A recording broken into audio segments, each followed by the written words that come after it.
8 пат. Еднодневната, дводневна, значи за спиење.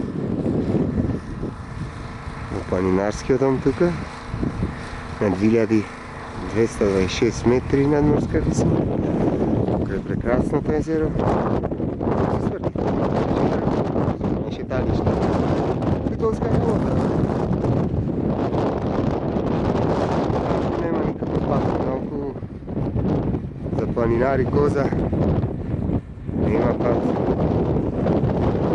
И нема проблем. Има само предизвици. Мојата прекрасна Македонија.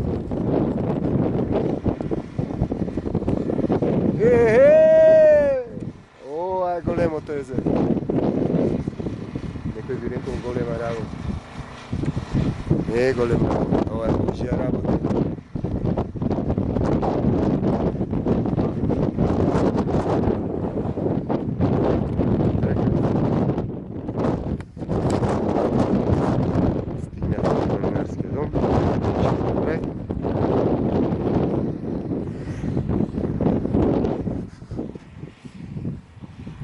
Само едно куче бело праеше друштво. И то кај снегот се откаже, онде ко бевме, се врати назад.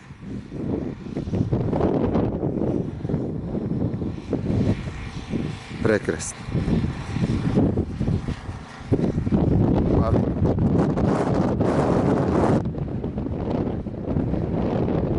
Трпетно мине жопале, 1100 метри. Сега сме 2226. Марчивака, дивце во села, кичка, сафме се салатичка. Убави. Уживање. Прекрасно. Убави. Тоа е мојата Македонија. Мој Пелистере. Националниот парк Пелистер.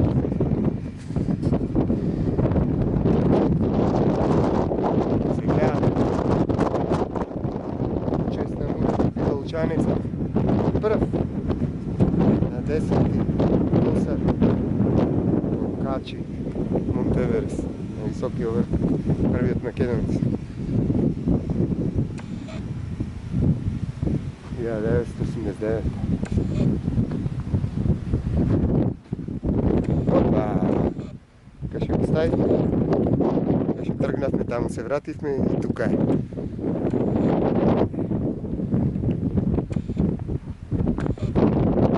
Това е мојата Македонија.